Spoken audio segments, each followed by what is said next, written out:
А что ты делаешь? Жду вдохновения. Не могу заниматься языками без вдохновения. Окей.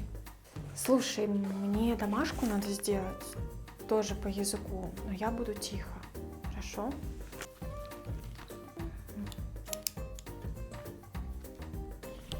Всем привет! Я тоже хочу учить языки. Да, конечно. Ага, окей.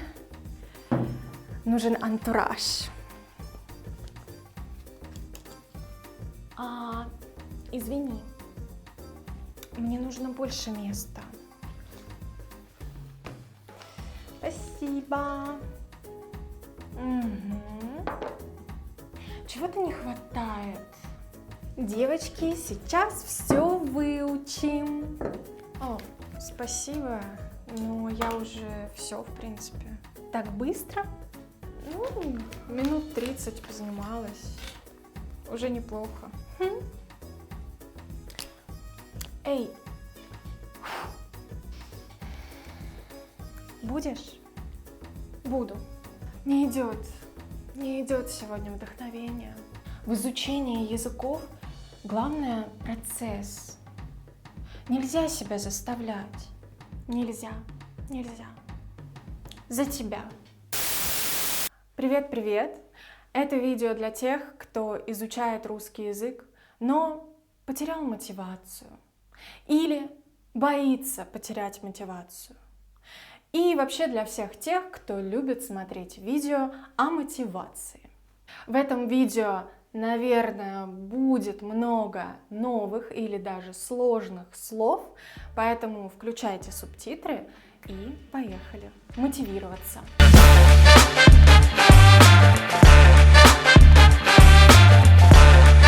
Начну я, пожалуй, с факта, с которым трудно поспорить.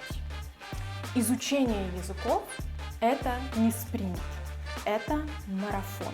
И это абсолютно нормально и естественно, что на этом долгом пути мотивация иногда приходит, иногда уходит, иногда возвращается, иногда снова покидает нас. Да, мотивация уходит, но хорошая новость – ее можно вернуть. Среди полиглотов, среди людей, изучающих иностранные языки, так же, как и среди преподавателей, бытует мнение, что нельзя опираться на мотивацию.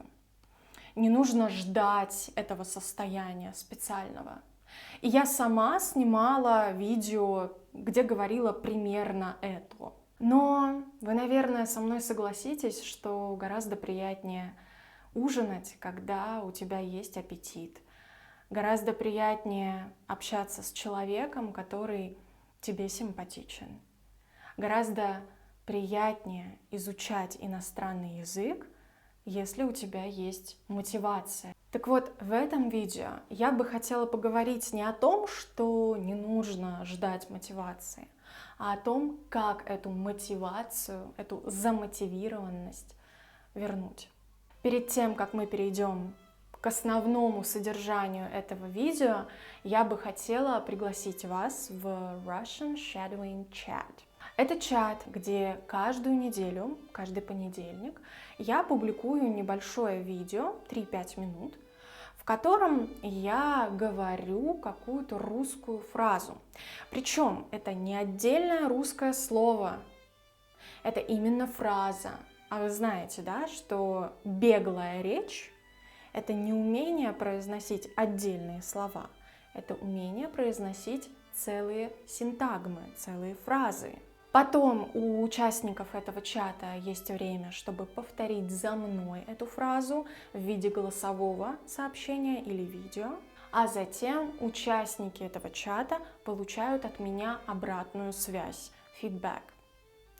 Причем я не говорю просто «хорошо», «нормально», «плохо», «работай еще». Я оставляю именно те комментарии, я даю именно те рекомендации, которые вам нужны в данную минуту. которые помогут вам прямо сейчас эту фразу произносить более по-русски. Работа в этом чате уже кипит. На этой неделе участники столкнулись с трудным заданием.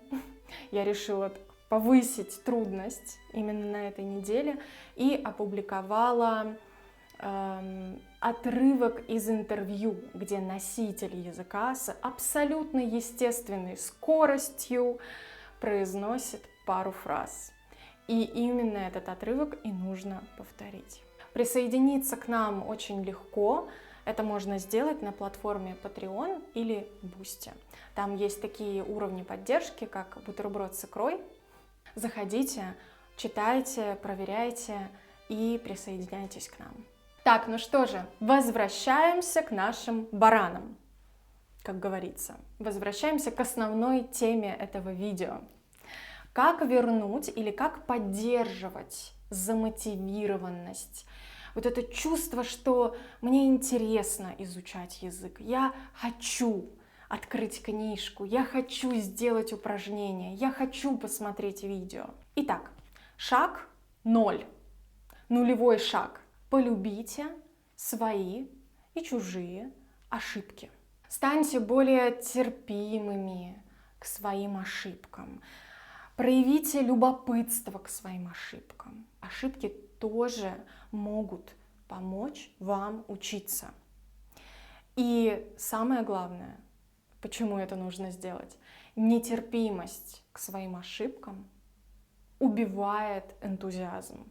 Как только вы начнете относиться к своим ошибкам с любовью, с интересом, со смехом, с улыбкой, процесс будет легче. Так, все, полюбили свои ошибки, ну а теперь к основным пунктам. 1. Ставьте цели.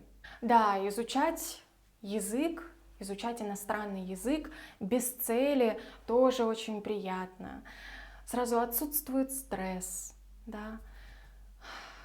Это более спокойно и все такое, я сама это люблю. Но я заметила, что как только появляется передо мной или перед студентом какая-то цель, сразу загорается огонек, появляется азарт. Хочется инвестировать время в это занятие, хочется каждый день на шаг быть ближе и ближе к этой цели. Не нужно ставить слишком абстрактные и недостижимые цели.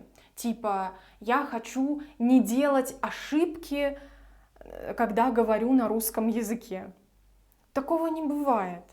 Такого, не бывает. Даже на уровне C1 вы все равно будете иногда делать ошибки, и это нормально. Даже носители языка делают ошибки, просто у них ошибки свои. Кстати, мы, помните, говорили с вами о том, какие ошибки делают носители русского языка. И там не маленький список. В общем, о том, как ставить цели, я говорила в прошлый раз, и, надеюсь, вы помните основные тезисы. Пойдем сразу ко второму пункту, и это мой любимый пункт. Ежедневная рутинка. Это такие ежедневные ритуалы, как чистить зубы, как пить кофе, как гулять с собакой, как смотреть сериал, но только для изучения иностранного языка. Попробуйте привить новые полезные языковые привычки. Привычка — это то, что мы обычно не замечаем, но это тот самый маленький шаг каждый день, который приближает нас к большому, огромному результату. И именно рутинка, именно языковые привычки делают большой результат. А когда вы будете видеть результат, конечно же, ваша мотивация будет подниматься. Но чем еще хорош этот пункт, чем еще хороша рутинка, чем еще хороши привычки, для них не нужна мотивация. Вы их просто делаете. Ведь когда вы чистите зубы, вы же не ждете, что на вас вдохновение упадет с небес. Надеюсь, нет. Это может быть привычка вести личный дневник. на этом языке. Это может быть привычка смотреть русские фильмы в оригинале, на русском языке. Кстати, если у вас уже есть подобные привычки, ежедневные ритуалы, поделитесь ими, пожалуйста, в комментариях. Хорошо? Давайте немножко вдохновим друг друга. Вот у вас есть ежедневный ритуал, рутинка, но еще, чтобы поднять нашу мотивацию, чтобы вернуть мотивацию, нам иногда нужна встряска. Сейчас объясню, что это значит.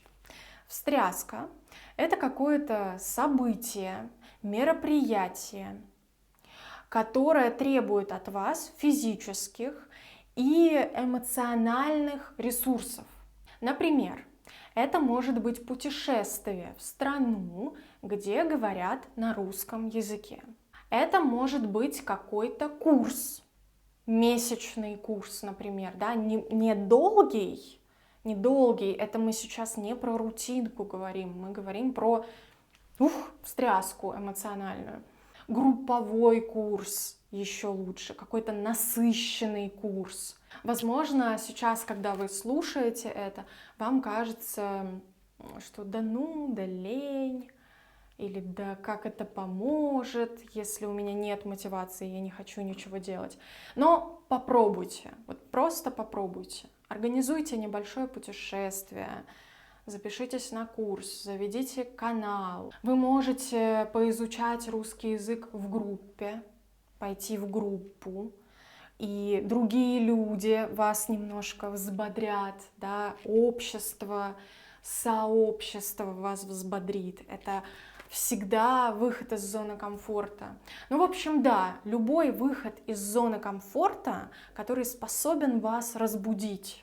Это не обязательно делать постоянно, даже не нужно делать постоянно, но иногда это действительно очень полезно для уровня нашей мотивации. Да, кстати, это может быть конференция, как вот конференция полиглотов, например, где собираются люди с похожими интересами, и вы слушаете интересные доклады, и вы общаетесь. Это тоже выход из зоны комфорта, это тоже рушит ваши ежедневные ритуалы, но это именно то, что поможет вам поддерживать этот уровень мотивации, а иногда может даже ускорить процесс изучения языка.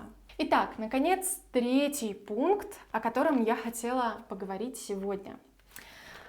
Знаете, в Библии есть такая заповедь: «Не сотвори себе кумира». Так вот, только в сфере изучения иностранного языка, изучения русского языка как иностранного, я предлагаю вам нарушить эту заповедь. Короче, пункт 3 звучит так. Найди кумира.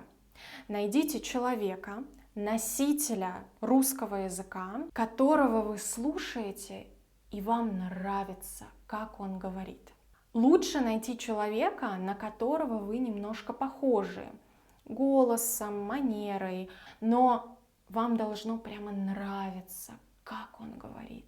Вот вы слушаете его и думаете: я хочу так же говорить по-русски. В общем, я вам предлагаю найти такую своего рода ролевую модель, которая вам, кстати, очень поможет и для тренировки вашего произношения тоже, и вообще для изучения русского языка. И этого человека вы можете периодически слушать, смотреть. Он будет таким маяком, таким ориентиром, который будет вам показывать тот результат, к которому вы идете каждый день. В завершение этого видео я хотела бы вспомнить слова одного известного полиглота, Лука Лампарьелло, наверное, вы слышали. На конференции я слушала его выступления, и мне запомнились и понравились его слова о мотивации как раз. Он там говорил о том, что мотивация приходит из действия, а не наоборот. То есть сначала действие, потом мотивация. Ну, по-русски говоря, Аппетит приходит во время еды. Не ждите, пока к вам придет это чудо-состояние. Да, создавать антураж, как один из персонажей в начале видео, это прекрасно. Создавайте себе антураж. Но мотивация, вот это чувство возбужденности, чувство желания, интереса, любопытства, оно внутри. Просто начните, просто делайте, и все получится.